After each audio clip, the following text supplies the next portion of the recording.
ये जो आदमी आज भोग रहा है, इसका बाप घाटला में मुर्गी चुरा के बेचता था, जिसको नारायण राणे बोलते हैं। भाजपा में बैठ के दलाली कर रहे हैं। आसिफ चुनावाला हों दो, हाजी अरफात हों दो, इन सब के मुंह पे थूकना चाहिए। तुम अपने मुफाद के लिए तुम उस पार्टी में रह करके उस पार्टी का कुत्ता भोग रहा है और तुम उसका मुंह बंद नहीं कर सकते। तो तुम्हारे इस हरामियों के ऊपर जो आज बाबरी मस्जिद बनाने की ईंट लेके घूम रहा है, तुम लोग को मर जाना चाहिए नाले में डूब के। छोटा आज का छोटा रिचार्ज, छोटा पार्ले। मैं सही बता रहा हूँ, अगर किसी पठान के हाथ में पड़े तो एक तमाचे में वो कई दिन तक बेहोश नबी की शान में गुस्ताखी करने वाले को तो ये तो मुसलमानों के सब्र का पैमाना नहीं छलक रहा है। अगर मुसलमानों ने अपने सब्र को छोड़ दिया ना तो ऐसे कुत्ते कहीं नजर। मैं इस वक्त मौजूद हूँ मुंबई के गोवंडी शिवाजी नगर पुलिस स्टेशन के पास, जहाँ पर आप देख सकते हैं कि सारे लोग जो बैठे हुए हैं, ये नीतीश राणे ने जिस तरह से जो भड़काऊ भाषण दिया था उसके खिलाफ जो है आज जो है लोगों ने आंदोलन किया है। हम बात करेंगे, कोशिश करेंगे हर एक से बात करने की कि आखिर में किस तरह, क्योंकि उन पे जो है नीतीश राणे पे जो है हैट्रिक जो है एफआईआर दर्ज हो चुकी है। अब हम बात करते हैं कि किस तरह का आज का मोर्चा क्या है। हमारा मोर्चा नीतीश राणे के खिलाफ है, उसको एफआईआर ले इसलिए। तो क्या लगता है ये भूख हड़ताल से एफआईआर होगा? इंशाल्लाह हमारी कोशिश है। बाकी अच्छा, उन्होंने ऐसा क्या बयान दिया था जो आप लोग जो है रोड पर उतर आए? नॉर्मली आप भी देख सकते हो सोशल मीडिया में पूरा खुल्ला मुसलमानों के खिलाफ बोला गया है कि मुसलमानों को मस्जिद में घुस के मारेंगे, चाहे अपना इससे अस्तूरा से वार मारेंगे, गाली दी गई है बाकायदा, बहुत सारी बातें। अच्छा, इतना देश में इतना खुलेआम धमकी देना और उन पर एफआईआर दर्ज नहीं होना और गिरफ्तारी भी नहीं होना, क्या लगता है आपको इसमें किस तरह की सियासत ही रहेगी? सियासत के बारे में तो नहीं बोल सकते, बाकी वो बीजेपी एमएलए हैं, अगर उनके सरकार का हाथ है तो ठीक है। मैं एक बार फिर आपको बता दूं कि मैं इस वक्त मौजूद हूँ गोवंडी के जो है शिवाजी नगर पुलिस स्टेशन के पास, जहाँ पर आज सारे लोग जो है जमा है। पूरी जो कमेटी है, जो मुस्लिम कमेटी जो है पूरी जमा है, जो एफआईआर की मांग की जा रही है। आप देख सकते हैं मेरे जो पोस्टर जो लगा हुआ है, रामगिरी महाराज जो कुछ दिन पहले जो है हुजूर सल्लल्लाहु अलैहि वसल्लम की शान में जो गुस्ताखी की थी, जिसमें देश भर में जो है मुसलमान जो है लगातार जो है प्रोटेस्ट कर रहे हैं, पर अभी तक जो है इनकी गिरफ्तारी नहीं की गई है। अब देखना यह है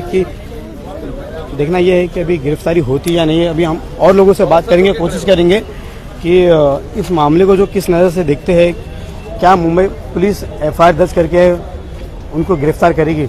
बात करते हम लोग यहाँ पे अतिक सर भी, हम अतिक सर से भी बात करेंगे, देखेंगे क्या कहना चाहिए अतिक सर। क्या कहना भाई, एफआईआर लेनी चाहिए, एक्शन लेना चाहिए। लोग अपने घर पर जाएंगे, काम धंधा करेंगे, लेकिन जब तक एफआईआर नहीं होगी। और शिवाजी नगर पुलिस स्टेशन हद ऐसा है कि यहाँ पर 15 लाख से ज़्यादा मुस्लिम आबादी है और हर बार यहाँ पर आने के बाद लेटर डिस्पैच करके लोगों को घर भेज दिया जाता है। तो मुझे ऐसा लगता है कि शिवाजी नगर पुलिस स्टेशन का ये दायित्व बनता है कि एक बार एफआईआर ली जाए ताकि आवाम को भी थोड़ी सी तसल्ली मिले। अच्छा, और आप सुबह आए थे, यहाँ पर आए थे एफआईआर के लिए, क्या बोला गया था आपको? मुझे बोला सर आप तो जानते हो, आपको प्रोसीजर पता है, आप हमारे ऊपर प्रेशर्स होते हैं तो आप प्रोसीजर फॉलो करके कर लीजिए कोर्ट के थ्रू।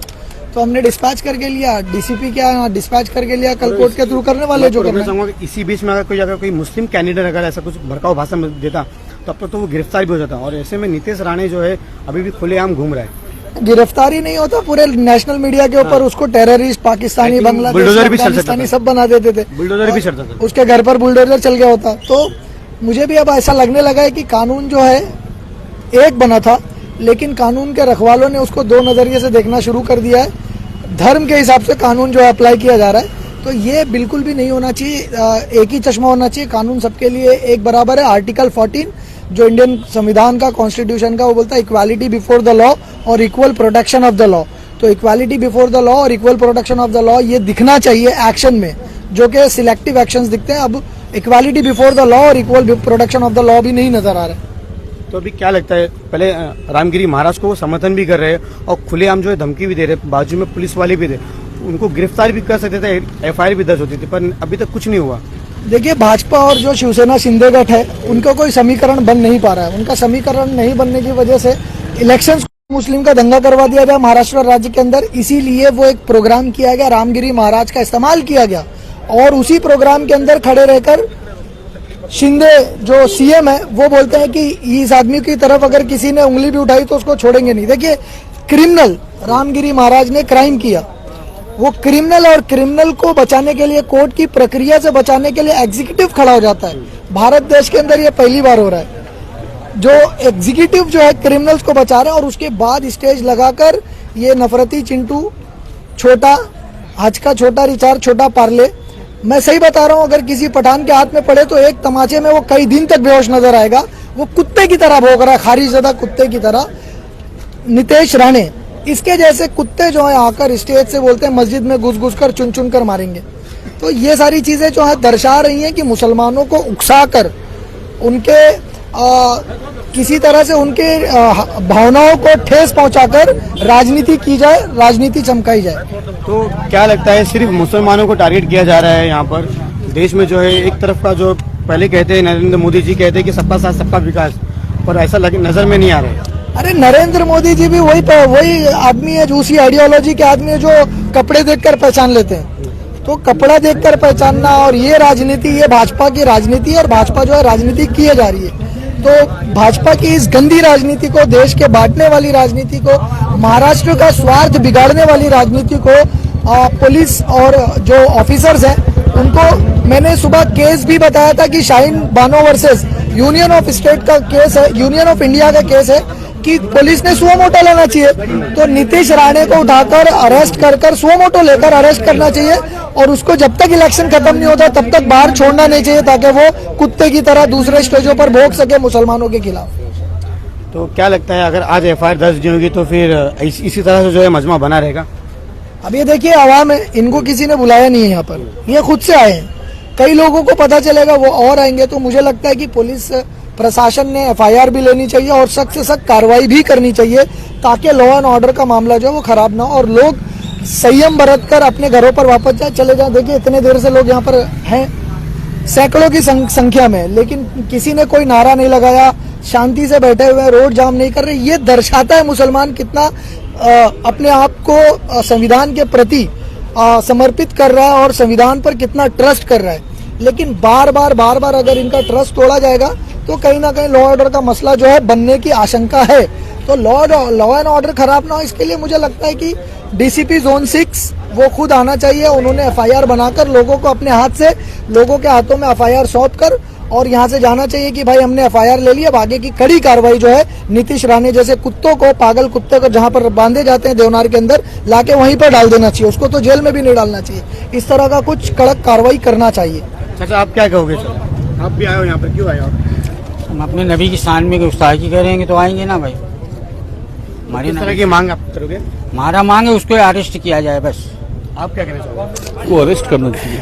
अरेस्ट नबी की शान में गुस्ताखी करने वाले को तो ये तो मुसलमानों के सब्र का पैमाना नहीं छलक रहा है। अगर मुसलमानों ने अपने सब्र को छोड़ दिया ना तो ऐसे कुत्ते कहीं नजर नहीं आएंगे। तो मस्जिदों में घुस कर चुन चुन के मारने की धमकी, उसके बाप को लेकर के मारा गया था चड्डी के अंदर, वो उसको पूछो याद है कि नहीं? तेरे बाप की कोई औकात नहीं थी तो तेरी क्या औकात है?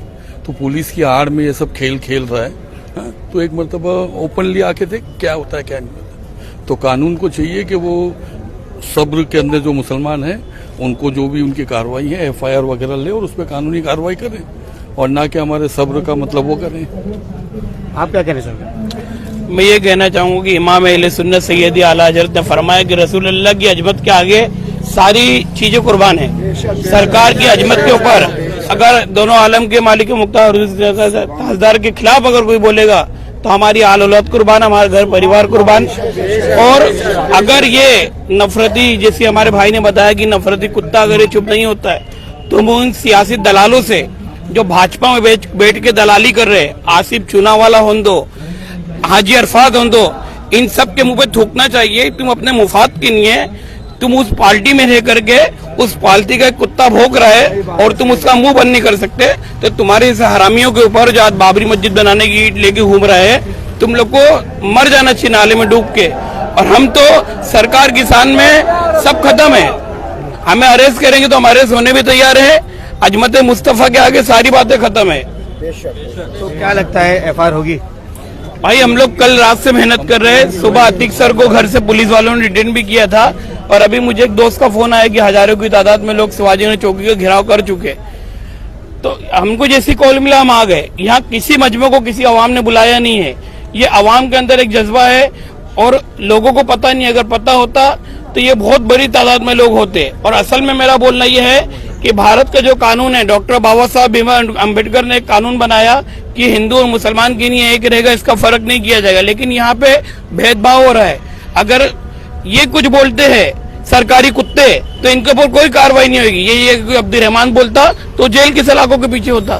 तो ऐसे में मुफ्ती सलमान आजारी भी अरेस्ट हुए थे, जिनको उन्होंने एक जुमला कहा था, वो कुत्तों के लेके कहा था। बिल्कुल, और उनको अरेस्ट करने के बाद अभी तक अभी तक रिहाई नहीं हुई, उसके बारे में आप क्या कहना चाहते हैं? मौलाना सलमान अजहरी साहब को जो गिरफ्तार किया गया था, 2 दिन पहले हमारी मुलाकात उनसे हुई थी। तो जब उनको चिराग नगर पुलिस स्टेशन में डिटेन किया गया तो ये हाजी साहब से मेरी बात हुई, तो हम लोग जाने वाले थे। तो हम लोगों को मैसेज आया कि मौलाना साहब ने रिक्वेस्ट किया कि कोई क्रोध मत करो, हम लोग कानून के हिसाब से चलेंगे। लेकिन उसी कानून के अंदर एक गुजरात का डीएम है जो कलेक्टर है, उसके पावर का इस्तेमाल करके सिर्फ कुत्ता अल्फाज कहने पे उनकी गिरफ्तारी हुई और अब तक की मामला चल रहा है। यही मैं आपको बोलना चाहता हूँ, भाई ये कोई अब्दुल रहमान या अब्दुल सत्तार होता तो जेल के पीछे होता। ये जो आदमी आज भोग रहा है, इसका बाप घाटला में मुर्गी चुरा के बेचता था, जिसको नारायण राणे बोलते। नारायण राणे को मुर्गी चोर, तुम गूगल पे सर्च करो, नारायण राणे का फोटो आ जाएगा। ये अपने सियासी आकाओं को खुश करने की नहीं कर रहा है। तो मैं इसको कहना चाहता हूँ कि तुमने यहाँ भी विशालगढ़ में मस्जिद के ऊपर हमला किया, मुसलमान खामोश रहा। मुसलमानों की बहन बेटियों की अजमत को लूटा गया, मुसलमान खामोश रहा। मुसलमानों के घरों को लूटा गया, मुसलमान खामोश रहा। लेकिन एक बात याद रखना, जब सरकार आलम सल्लल्लाहु अलैहि वसल्लम की बात आएगी तो इमाम अहले सुन्नत ने फरमाया है कि इस तेरे सदके जल्ले से छूते सस्ते, जो आग लगा देगी, जो आग बुझा देगी वो आग लगाइए। सरकार की नहीं, सारी हद खत्म है, रेड लाइन क्रॉस हो चुकी है। इससे ज्यादा कुछ नहीं मैं कहना चाहता। बेशक सही बात है। तो अभी जैसे कि वो मालवान में जो एक शिवाजी जो है पुतला भी गिरा था, उसको लेकर भी अभी इन लोग का जो है प्रोटेस्ट कंटिन्यू चालू है। अभी भी जो है जो मेन आरोपी उनको गिरफ्तार किया, और ऐसे में ही मामला इतना जो महाराष्ट्र में जो है मामला इतना गर्म नजर आता है। और ये जो सियासी जो खेल खेला जा रहा है, ये जो कुछ लोग जो है उनको भड़का कर भाषण देकर लड़ाना चाहते हैं मुस्लिम और हिंदू को, किस तरह का मैसेज देना चाहिए? भाई देखिए, शिवाजी महाराज की जो अजमत, जो उनकी इज्जत मुसलमानों के दिल में शायद ये लोग करते होंगे कि मुसलमान उनकी असली तारीख जानता है। मुसलमान जो है शिवाजी महाराज की असली तारीख जानता है कि मुसलमानों का जब कुरान शरीफ एक जंग में गिर गया था तो शिवाजी महाराज ने अपने सर पे रखा था और बोले थे कि कोई मुसलमान मिलेगा तो उनके हवाले करूंगे, तुम्हारी पवित्र किताब है। ये अपने अपनी घूसखोरी जो इन लोगों ने पुतला बनाने में खाया है, वो सबको छुपाने के लिए ये लोग हिंदू मुस्लिम का महाराष्ट्र में दंगा कराना चाहते हैं। मेरी तो भारतीय खुफिया एजेंसी रोज से ये डिमांड है कि मुझे तो लगता है इनका पाकिस्तान से कोई कनेक्शन है, जो ये हिंदुस्तान में माहौल खराब करना चाहते हैं। वो तो ये तो बोलते कि अगर इनको पाकिस्तान भेज दो, मतलब हिंदुस्तान हमारा नहीं है क्या? तो इनकी रिश्तेदारी है ना, इनके फुप्पा नास्ता सब वही रहते हैं, तो हमको भेजने की बात कर रहे हैं। हमारे तो अरबाब गरीब नवाज यहाँ दफन है, बाबूद्दीन यहाँ दफन है, कुतुबुद्दीन काकी यहाँ दफन है। हम यहीं रहेंगे, तुम बह के भाएंगे यहाँ, लिख लोगे श्रीलंका में, हम यहीं रहने वाले भाई। जब तक एफआईआर दर्ज नहीं होगी तब तक ये जो है यहाँ पे जो मोर्चा है, जो मजमा है, जो हमें लगा ही रहेगा। अभी हम और लोगों से भी बात करेंगे। क्या कहना चाहिए अभी इस पूरे मामले में जो है आज ये जो मोर्चा निकाला गया है नीतीश राणे के खिलाफ, क्या कहेंगे आप? ये बहुत सरासर हमारे साथ नाइंसाफी हुआ है और इस साथ में हमारे हजारों आदमी हैं, इनके साथ में हम विरोध करना चाहते हैं और हमारा एप्लीकेशन वो ले पुलिस वाले, बस इतना ही कहना चाहते हैं। और क्या कहेंगे बोलो? जी मैं यही कहना चाहूँगा कि नीतीश राणे के खिलाफ एफआईआर करा जाए। वो एक नहीं किया, मुसलमानों के खिलाफ क्या क्या नहीं कहा, कहाँ नहीं कहा, हर जगह कहा उसने। कहा यहाँ अकोला में जब कहा था उसने, जब भी नहीं हुआ एफआईआर, अब यहाँ पे कहा मुसलमानों को कानून कहीं मतलब दिल मिलाता हुआ नजर आ रहा है। जी जी बेशक, कानून के लिए क्या उनकी सत्ता ही पूरी उनकी है। आप बुरा मानो मत जी, नीतीश राणे के ऊपर एफआईआर हुआ है और एक्चुअली क्या है, हाई कोर्ट ने ऑर्डर करने के बाद भी, देखिए एक बात बोलता हूँ, हम लोगों को मालूमात कम है, खाली बता रहा हूँ आपको, नीतीश राणे के ऊपर एफआईआर हुआ है और हाई कोर्ट ने खुद ऑर्डर किए, लेकिन सरकार अपनी तरफ से उसके बात सुनो ना मेरे भाई, सरकार जो है वो सिर्फ हम लोगों को रोड पर लाना चाहती है और सरकार दंगा कराना चाहती है। तो गिरफ्तारी भी तो होना चाहिए। देखिए एक मिनट रुक लो। नीलेश राणे के ऊपर एफआईआर करने के लिए मैंने खुद कॉपी दिया हूँ कमिश्नर के पास, लेकिन आज तक उसके ऊपर एफआईआर हुई है, लेकिन सरकार जो है वो नहीं करना चाहती है। इसलिए नहीं करना चाहती है ताकि उनको इलेक्शन में कहीं भी हिंदू मुसलमान का दंगा कराना है, और दंगा कराने के बाद उनको अपना वोट बैंक बढ़ाना है। कि ताकि देखिए एक बात बोलता हूँ, हम मुसलमानों को रोड पर लाना है, गोलियां चलाना है और उसके बाद दंगा कराना है, और दंगा कराने के बाद उनको बीजेपी को जीतना है, क्योंकि पूरा के पूरा वो फडणवीस का नाम लेता है। यहाँ तक कि मुसलमानों को भी गाली नहीं दे रहा, वो पुलिस वालों की औरतों को भी गाली दे रहा है, और पुलिस की औरतें भी रोड पर आ रही है, लेकिन सरकार सोई हुई है।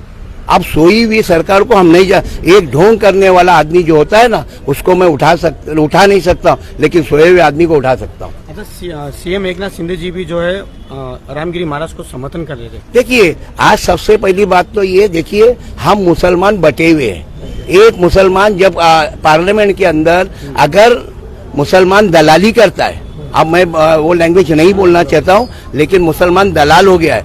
कब? जबकि सुप्रीम से इसके अंदर पार्लियामेंट के अंदर वक्फ बोर्ड के ऊपर बिल होता है, तो हमारे कुछ मुसलमान राष्ट्र उद्धव ठाकरे के खिलाफ मोर्चा निकालते, गालियां देते, लेकिन आज वो मुसलमान जब शिंदे के साथ में खड़े रहकर आज क्यों नहीं खड़े हो रहे? आज क्यों नहीं पार्टी से रिजाइन दे रहे? बड़े लीडर है मुस्लिम। हाँ, वही मैंने आपको बताया ना, ये दलाल है, ये कौम के हमारे दलाल है, ये बिकाऊ है। तो किस तरह का मैसेज देना चाहिए ताकि माहौल खराब ना हो? देखिए, माहौल मैंने इसलिए आपको यही बताया हूँ कि अगर ये माहौल, क्योंकि हमने एफआईआर होने के बावजूद आज तक सरकार को नहीं है, लेकिन हमारे कुछ लोग जो सुप्रीम कोर्ट तक गए हैं, लेकिन आज भी नहीं हुआ है। अभी कल का वाकया है, पुलिस ने कल भी जो कल्याण के अंदर जो मैटर हुआ था, आज पुलिस ने 311, 317 में उसके ऊपर वापस एफआईआर करके उनको अंदर डाली है। आज पुलिस अपना काम उधर बराबर करे, क्योंकि मैं अभी जाकर आया हूँ। अशरफ अली की आप बात कर रहे हैं? हाँ, अशरफ अली के। हाँ, अभी उसके ऊपर अभी हुआ है उस पर एफआईआर, क्योंकि आज उनके ऊपर उसको वापस अरेस्ट किया और 2 जन को 3 जन के ऊपर किया, चौथे को ढूंढ रहे, चौथा भी उन्होंने लेकर आया, अभी और 2-3 जन को ढूंढ रहे हैं, उनके ऊपर भी एफआईआर हो रहा है। तो खुलेआम ऐसा गुंडागर्दी का मामला हुई तो देखिए, गुंडागर्दी तो ये किसी भी तरह हमारी कमजोरी है। हम लोग सोए हुए, एक आदमी गाली देता है, नीलेश राणे गाली देता है, फिर और एक गाली दे रहे, और मुसलमान सोया हुआ है। मुसलमान भी सोया हुआ, मुसलमान की जो राजनीति कर रहा है पॉलिटिक्स में, शिंदे गुट में हो, बीजेपी में हो, वो भी सोया हुआ है। बड़े से बड़ा नेता भी सोया हुआ है। खाली उसको अपनी सत्ता की लालच है, कुर्सी की लालच है, दूसरा कुछ नहीं है। पैसा फंड पास हो गया टेबल के नीचे से, बस वो खत्म। मुसलमान गया भाड़ में। बस बाद में बीच में इलेक्शन आएगा, 2 महीने का इलेक्शन आएगा, उस टाइम पे बोलोगे कि नहीं तुम हमारे भाई हो, नहीं तुम हमारे साथ रहो, हम करेंगे। कुछ नहीं करते, असेंबली में भी कुछ नहीं करते। खाली जो नेता बड़ा बोलेगा, हाँ ये करना है वही करना है, जिस दिन बोलेगा नहीं आना उस दिन प्रेजेंट भी नहीं रहेगा, एब्सेंट रहेगा।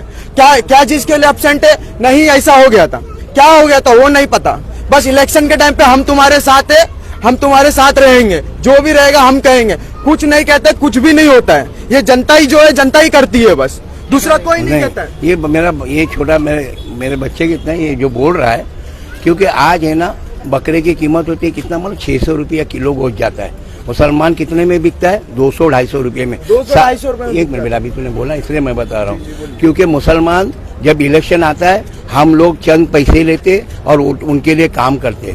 जब ये हमने जिस दिन बंद करेंगे, तो शायद मेरे को लगता है ये हमको तकलीफ नहीं आएगी। ये बच्चा कुछ गलत नहीं बोल रहा है, इस बच्चे की नहीं, ये बच्चा जो ये बच्चे का जज्बा है, ये बच्चे का जज्बा है। मैं इसको नहीं भाई, ये बच्चे का जज्बा है। जनता को नहीं कह रहा हूँ, बाबू सुनना, नेता लोग को कह रहा हूँ। बाबू सुनना, ये बच्चे का जज्बा है।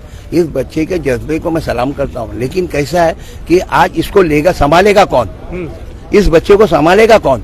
हम तो डिटेन कर देंगे, कौन संभालेगा कौन? आज हम प्रोटेस्ट कर रहे हैं, कल अगर ये इसको डिटेन कर दिया या फिर इसको रह गया, तो आज मैं पूछता हूँ कि कितने लोग, ये बेचारा कमाएगा क्या और खाएगा क्या? इसका जज्बे को सलाम करता हूँ, लेकिन आज हमको है ना ठंडे दिमाग से सोच के करना है। और मैं तमाम लोगों को यहाँ पे यही बोलूंगा कि भाई आपको जो करना है ठंडे दिमाग से करो, न गड़बड़ी करो, न कुछ करो, जिसकी वजह से एक भी बंदा अगर यहाँ पे पत्थर मारेगा, ये सब बच्चे डिटेन में, क्योंकि क्या मालूम है, उनको यही करना है, उनको मतलब जेल भरना है, जेल भरना है। तो इसके लिए मैं तमाम लोगों को यही बोलूंगा कि आप लोग ईमानदारी से, मतलब ऐसा मत करो कि ऐसी बात ना करे कि हम ये करने हैं वो करने हैं, अपना मुंह, क्योंकि आगे की आज मेरे पीछे भी 2 पुलिस वाले हो गए, मुझे नहीं मालूम, मुझे नहीं मालूम, क्योंकि वो फिर बाद में एक बच्चे को लेके चले जाएंगे।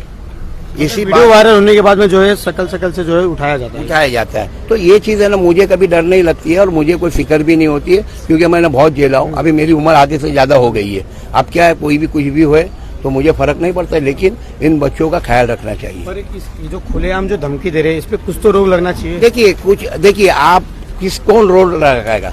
आप बताओ कि पार्लियामेंट के अंदर जब इस तरीके से मुसलमानों को कटवा मुल्ला वगैरह बोलते हैं, तो आप किसके ऊपर उम्मीद करोगे? ये तो अच्छा था कि अभी पार्लियामेंट थोड़ी चेंज हो गई, 50-50 हो गया, इसलिए फर्क पड़ता है। नहीं तो वन साइड थी। मोदी जी तो सिर्फ सबका साथ सबका विकास सिर्फ बोलते, लेकिन विकास सिर्फ गैरों का होता, मुसलमानों का कोई विकास नहीं है।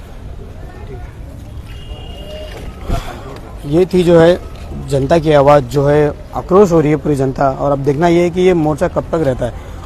मेरे साथ में बने रहे लोकहित मुनव्वर शेख।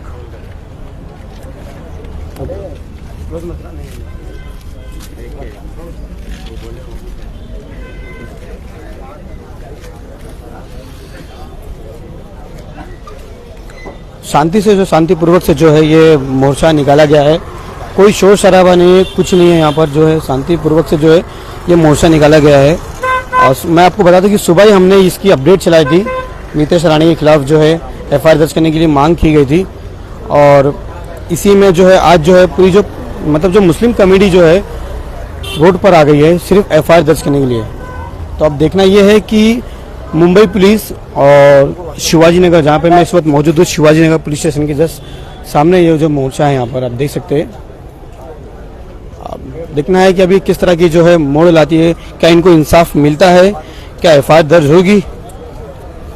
इसी सारी तमाम अपडेट के साथ में बने रहे हमारे साथ में लोकहित मुंबई से। मैं आपको तमाम अपडेट देता रहूँगा।